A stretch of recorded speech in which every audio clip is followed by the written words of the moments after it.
Irving will not be with the Nets for the foreseeable future due to his decision not to get vaccinated. Yeah. And now the organization could be moving off of him completely. Shams Charania was reporting that the Nets have not had contract talks with Kyrie or his camp for a while, and the team will not be offering Kyrie a contract extension moving forward. But Kyrie is standing firm in his decision and spoke about it for the first time yesterday. Okay.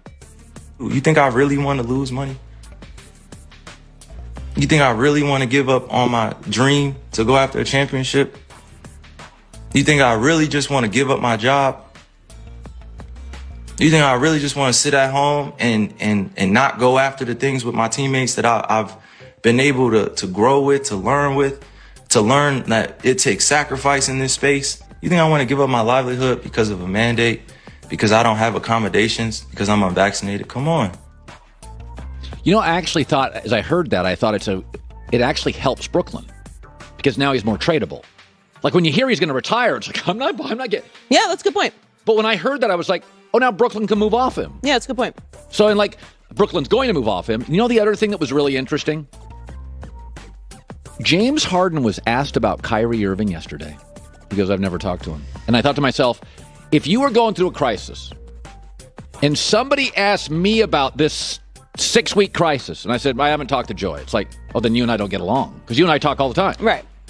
So if you're going through a crisis, or I am, and somebody said, how's Colin? You're like, I haven't talked to him in 6 weeks. We ain't tight. Like when James Harden's like, I haven't talked to him. Yeah, I thought that was very telling as well. I think Kevin and James have decided. I thought that was telling about the fact that the Nets have decided not to keep him in this halfway space. I do not believe that Harden and KD were not solicited in that conversation. So, of course they were told. And asked how they felt about it. That's right. So that being the situation with the Nets was the first tell that they are like, we are ready to go on and try and win a championship. He can do what he wants. Right. Then Harden saying that makes a lot of sense. But to your point, him saying that he still wants to continue playing is a big. It helps. It's positive. Absolutely. For the Nets. And you know what? KD and Harden are smart veterans. I could almost guess what they're saying. Bruh, we don't have that many years left.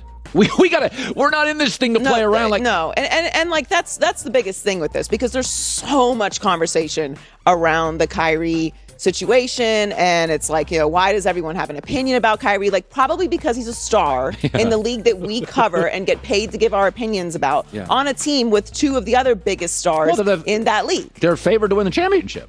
Yes. They'd be like Kansas City is not talking Chiefs. Of course you talk Chiefs. Of course you're going to talk about it. And we have injury reports every single week, so this is not a privacy thing. No one is going to vaccine jail. So listening to him talk about, mandates and do you think I want to give it up? Yes, you do want to give this up because it is a choice that you are free to make. Right. So when people start talking about freedoms, you fundamentally don't understand what that word means. You have freedom of choice.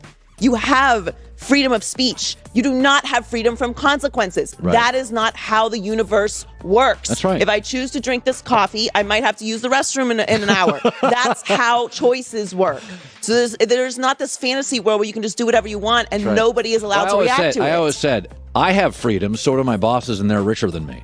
Like at Fox, I have to get vaccinated. I do have the freedom not to, but my boss is a billionaire, and then he has choices too, and I can't come in the building. So we all have freedoms, but there are limitations too. The billionaire and the commissioner have freedoms too, and the freedom is to say you can't come in the building. So we all have freedoms. Every choice has a consequence. That's right. Positive, negative, you have neutral. Right. My kids could drop out of high school. My son could. But I would say to him, you're going to be less successful, have fewer options in life. But if he decided not to go to high school, I can't drag him by the hair there. There's a choice, but he's thankfully smart, smarter than dad. But the point is, you can do a lot of things even as a kid, but there'll be consequences for him. Look, whatever my opinion about what Kyrie is doing is really irrelevant, because when it comes down to talking about actual basketball, the bottom line is, he cares more about grandstanding for this fantasy community than he does about winning a championship. Yeah. That cannot be argued no matter what side you're on, because if it was your number one goal in life, you would do whatever it is it takes to be available for your team. And Kyrie has prioritized this Reddit group over winning a championship. Yeah. And that's his choice to make. And But- it's our opinion that that is a mistake. Maybe that's not what Kyrie's priorities are. Yeah. And that's completely fine. And the most frustrating thing about this to me is Kyrie really does a lot of great things in the community. Yeah. And a lot of great things for other people. And all this is being overshadowed by this idea that there's this oppression happening when we're in a global pandemic and you're speaking to people who don't even understand that there's an entire world outside of the United States that's also being affected by COVID. And this is not an American government conspiracy. Right. Yeah. Well, yeah, there's 209 countries in the world, and they're all going through it. No. It's all about the governments. Yeah. It's just, the bottom line is it's not about him being selfish. It's about him choosing to not be available, and he is free to make that choice. He is not speaking to you from vaccine jail. Yeah. So Odell is back healthy with the Browns, but he still hasn't been a big part of the offense. Last week against the Chargers, he was only targeted 3 times, 2 catches for 20 yards, but Kevin Stefanski says Odell still has a future in the team's plans. I kind of look at each game and what do we have to do to win? You know, what do we need to do to go score a bunch of points? As I've mentioned before, he's a dynamic football player. He's very front of mind when we're game planning, when we're calling plays. Sometimes the defense dictates that the ball goes elsewhere, and we're comfortable with that because we have good players elsewhere. Well, he's not going to be there for long. I will say this. I saw a video on the interweb yesterday of Odell Beckham against the Chargers, had a block. It was the best block by a wide receiver. He laid a Charger out. So I'll say this. Say what you want about Odell. He's giving you effort. He's giving you a big effort. I think we both are on the same page with Odell. There's talent there. That he has done his part to buy into what the Browns were doing. Totally. Just He's doesn't been fit, available. but he's been there. Yeah. He's been a good soldier in this entire situation, which really hasn't lived up to what people expected it to be. And I don't think that it's Odell's fault or Baker's By the fault. way, most trades don't in all sports. Like most trades, the fantasy, but what do they say? 33% of NFL free agents hit. And those are, forget draft picks. Those guys are already in the league.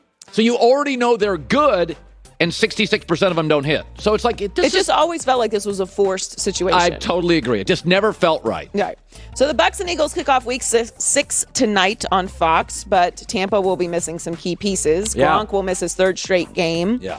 Linebacker Levante David and Antoine Winfield Jr. are also listed as out. Philly is only expected to be missing tackle Lane Johnson. I know I love football because I can't wait to watch this game, and it's the Super Bowl champs against the team that may finish last, and I can't wait.